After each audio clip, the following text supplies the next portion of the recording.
News చూస్తున్నాం. Mega DSC అభ్యర్థులకు శుభవార్త చెప్పింది ఆంధ్రప్రదేశ్ ప్రభుత్వం. డిఎస్సిలో ఉద్యోగాలు పొందిన అభ్యర్థులకు నియామక పత్రాలు ఇవ్వనుంది ప్రభుత్వం. 16,347 ఉపాధ్యాయ ఉద్యోగులకు నోటిఫికేషన్ ప్రకటించారు.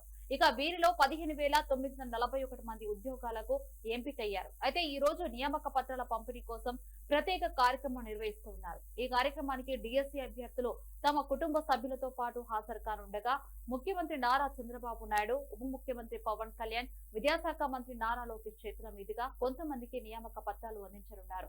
అంటే టాప్ 20 అభ్యర్థులకు ఈ కార్యక్రమంలో నియామక పత్రాలు అందజేయనున్నారు. ఇక మిగిలిన వారికి ఆయా జిల్లాల విద్యాశాఖ అధికారులు నియామక పత్రాలు అందిస్తారు. ఏపీ సచివాలయం వెనుక ఇవాళ మధ్యాహ్నం 3 గంటలకు ప్రత్యేక కార్యక్రమం జరగనుంది. ఈ కార్యక్రమంలో నియామక పత్రాలు అందిస్తారు. ఉద్యోగం పొందిన అభ్యర్థులతో పాటు వారి కుటుంబ సభ్యులు కూడా హాజరు కానుండగా CM Chandrababu, deputy CM Pawan Kalyan, మంత్రి లోకేష్ సహా మరికొందరు మంత్రులు ఈ కార్యక్రమంలో పాల్గొనున్నారు.